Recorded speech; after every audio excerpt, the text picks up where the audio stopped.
কোনো বোর্ডে বলেছে আপনার নাম লিখে চলে যান, কোনো বোর্ডে বলেছে আপনার অনার্সের বেসিক মেজর কোর্স কী ছিল এতটুকু জিজ্ঞেস করে ছেড়ে দিয়েছে। যেইখানে ভাইবার নাম্বারটা শুধুমাত্র সনদে থাকে, ভাইবার ভিত্তিতে যেখানে চাকরি দেওয়া হয় না, রিটেন নাম্বারের বেসিসে যেখানে আমরা চাকরি পাই, সেখানে 23,000 প্রার্থীকে রিটেনে পাস করার পরেও ফেল করানো হয়েছে ভাইবাতে।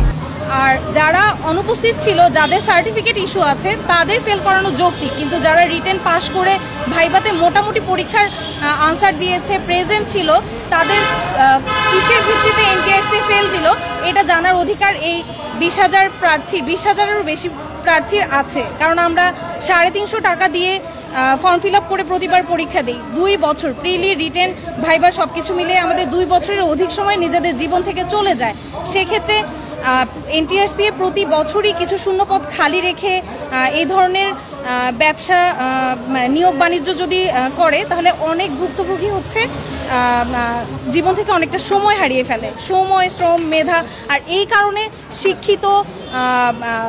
শিক্ষিত যোগ্য মানুষের শিক্ষকতা পেশা থেকে বিমুখ হয়ে যায়।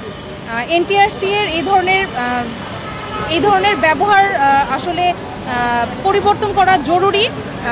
মেধাবী যুব সমাজকে শিক্ষিত পরিবারে টানার জন্য বা শিক্ষার সেবা করার জন্য এই ধরনের মনোভাব পরিবর্তন করা এনটিআরসি এর কর্মকর্তাদের জন্য জরুরি।